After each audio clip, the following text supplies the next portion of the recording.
G'day everyone and welcome again to the chat. While I was up at the Magic Millions, I met some amazing people, including one of the Godolphin Flying Star participants, and her name's Caitlin Smith. And joining me today is Caitlin Smith. G'day Caitlin, how are you today? Hi Ben, I'm well, thank you. Thanks for having me. No worries at all. It's a bit different seeing you in your Godolphin polo shirt after I saw you in your stripy Magic Millions shirt doing some bid spotting when I met you at the Kolkata. Yeah, that was a very good experience actually. We all had the opportunity to spend the day with Magics, and then in the end, a couple of us ended up spotting at the Kolkata, which was really, really cool. It was good fun. Just on the Godolphin Flying Start program, I know a little bit about it, but could you tell me and my listeners and viewers a bit more about it? Yeah, of course. So Godolphin Flying Start, basically it's a 2-year leadership and management program, which is designed for the thoroughbred industry. And basically we're sponsored by His Highness Sheikh Mohammed to travel the world for about 2 years. And within that, we go to Ireland, England, America, Australia, and Dubai. And part of the course, we develop leadership and management skills, business management skills, as well as thoroughbred production and management. And we attend a range of lectures through university, as well as with industry professionals, some of the leading professionals in the world. We're very fortunate to learn off those sort of people. And then we also do rotations at studs and stables and get to experience some of the best racing carnivals in the world. So it's a really robust course, and there's actually nothing like it, I don't think, in any other industry. So we're very fortunate. Talk about racing stables. I believe you're working for Freedman's up in Sydney at the moment. What kind of work have they got you doing? Yeah, so as part of the course, we do an externship in every country that we go to. So my externship here in Australia is with Freedman Brothers, so Michael and Richard, based in Sydney. And what my day generally goes, I'll do track work at either Rosehill or Randwick. That'll be in the hut with either Richard at Rosehill or Michael at Randwick, and that will be clocking horses, taking videos of horses post work for owners, and then just general feedback from riders as well. And then I might have a little bit of time in the stables. I might gallop one on the treadmill, which is always a good thing to do, to be back hands on and seeing how the horses are going. And then I'll be at the races. That'll involve saddling and consulting with jockeys and obtaining post-race footage for the owners again through that, and just managing the horses, making sure that they're all recovering fine after their races. And then generally I'll do an afternoon stable. So that's all very hands-on. That's the routine horse husbandry. So feeding, mucking out, putting them on the walker, swimming them, yeah, just the general stuff. But I'm getting a really robust experience. I'm going to spend the classic sale with Michael and Richard as well. So I'll be looking at all the yearlings there, which would be really good. And yeah, just going to as many races as I can and trials and things like that. It's great. How are you finding working with Richard? I've met him a couple of times after the races at the casino down here in Melbourne during spring, and he's a bit of a larger-than-life character, isn't he? No, he's very good fun. He makes the early morning starts a little bit more bearable. He's quite a chirpy man. So the trainer's hut out at Rosehill is quite vibrant with Richard out there. He's a very good person. And previously, you've worked at a stud in Blue Gum Farm, a racing stable in Lindsay Park, which is the Hayes family, and Dabney too, and did placement with Inglis. How do you feel working in those three areas prepared you for Flying Start program? I think having those three very diverse, different jobs has definitely broadened my skill set, and I think that's been a real asset for me going into the program. Got a better understanding of all facets of the industry at an Australian level. So I think obtaining as much experience as I could was the best thing I could do, as I've gone into the program with a little bit more knowledge and a bit more grounding. Not to say I know everything. There's certainly plenty to learn, and you never stop learning.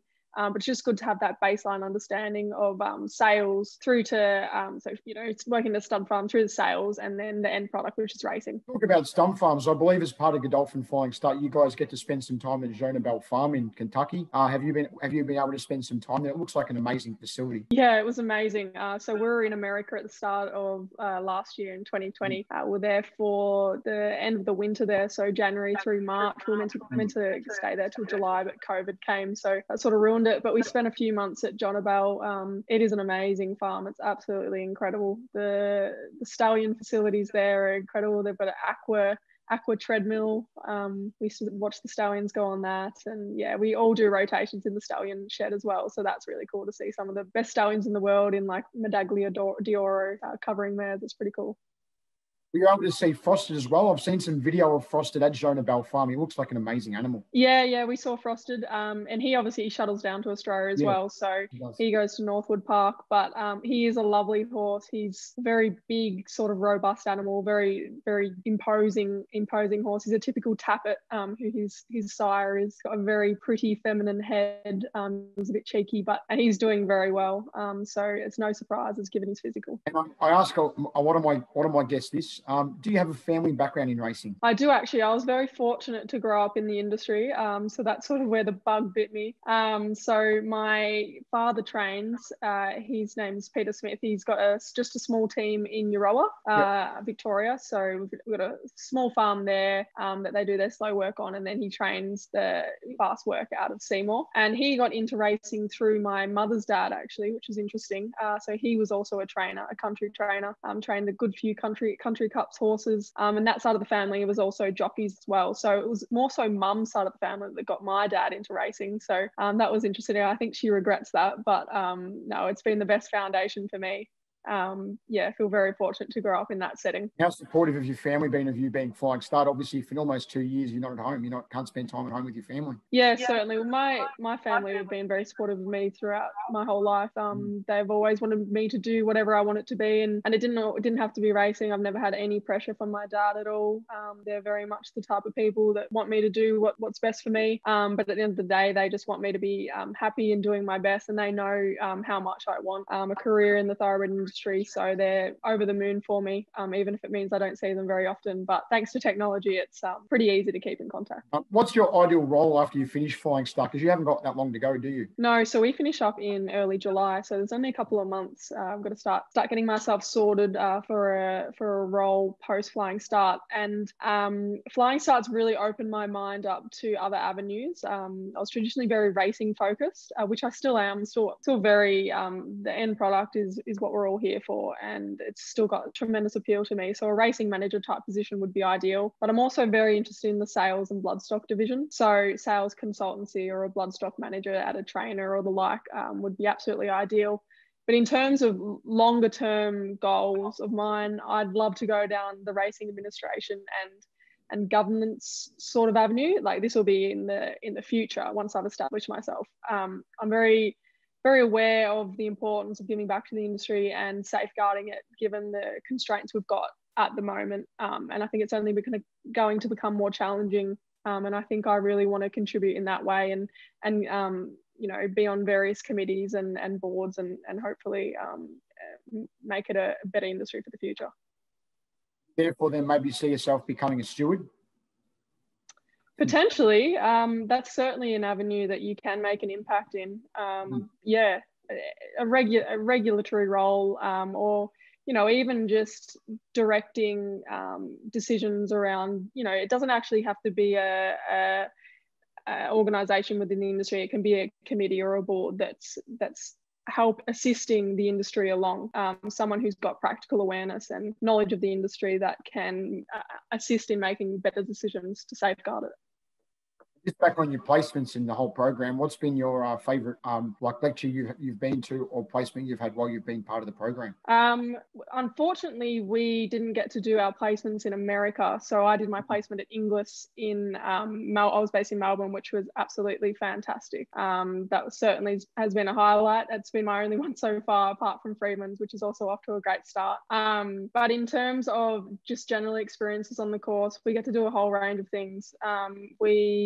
When we're in Newmarket, we got lectures off some of the leading people in the world. We're at the Godolphin Education Forum, which was attended by industry leaders across the world, and speakers like Cahal Bill, who did the Flying Start. It was very inspiring to see people within the industry that have such a passion for it and passion for ensuring its prosperity. I think it was really motivating to see. So in a recent interview I heard you do on radio, Sport 927 or RSN here in Melbourne, Kate, when you said that if there's someone working in the racing industry, a young person, or someone has an interest in racing, they should definitely go for it to apply for Flying Start. Would you say the same thing to me? Yeah, definitely. I'd say anyone who's passionate about horse racing and wants a long-term career in the industry should seriously consider applying. There's no ideal level of experience or the ideal candidate. It's all very individual based. It's on an individual basis. So the most important thing is to be authentic and be yourself, and really recognize your strengths and play to those. And obviously the course requires a university degree and a level of experience. So anyone who's at the stage where they're thinking of going to university with the goal of Flying Start in mind, I would just recommend doing a degree that you find really interesting. It doesn't have to be equine science or equine business at all. There's people on my course that have done physics or geography or law, or some have done vet as well. So we're a very diverse bunch, and at the end of the day, you have to do something you think can add value to yourself and your professional career. And the other thing I would recommend for someone who isn't in the industry at the moment but wants to, is to jump on the Thoroughbred Industry Careers website if you're Australian, and have a look through that. That is such a good way of entering the industry. You get supported through the program. You get placed at a racing and a breeding stable and a breeding farm to really get to know the industry and then go from there. But in terms of the application process, I would say, again, just be yourself, make the most of the opportunity, and yeah, just be relaxed, and you know, good things always happen if you know exactly what you want. And the other thing is that Godolphin Flying Start Trainee, current trainees or alumni, are always willing to answer any questions. So anyone who is interested in applying, please jump on the website, and all our email addresses are there. So just get in contact. And you mentioned alumni. Did you get a chance to catch up with Henry Field or Adrian Bott up at the Gold Coast? Because they were both up there. Yeah. So we've been very fortunate to spend a bit of time with Henry. We had a lecture from him back in the Hunter Valley in December, and Newgate's actually one of the rotation farms. So we've had a few dinners and lunches with Henry. He's very supportive of the course, being a graduate himself. And then also Adrian, we spent a bit of time with him in Sydney a couple of weeks ago, also with Gay. So yeah, Adrian and Gay are very supportive. Adrian and Henry are very supportive. Whenever you see them, they always stop and have a chat. And yeah, it's amazing to see people like that have done the course. It really sets a high standard, but it gives me a lot of motivation to get to that stage one day. It was a bit of a thrill too. I saw Henry walking out of the track across the sales on Saturday night carrying the big trophy after AIM won the 3-year-old guineas. He couldn't wipe the smile off his face when I spoke to him. Yeah, he's full of life, and it's a real credit to him what he's established. He's established the farm's a significant player in the industry, and it just comes his work ethic and motivation to fulfill that. And one last one too. Away from racing, what does Caitlin Smith like to do? Do you have much spare time? Not a lot of spare time at the moment. I do enjoy keeping busy. I'd prefer to be busier than not. So I'm a very productive person, but apart from racing, for me, I love being outside. So I love hiking, exercising, swimming. I'll go to the beach if I've got a bit of a break in between morning and afternoon shifts. So yeah, that keeps me busy. But apart from that, I love cooking and just catching up with friends as well, being social and just making the most of life, really. Thanks for joining me today, Caitlin, and giving me an insight into the Godolphin Flying Start program. No worries at all, Ben. Thanks for having me.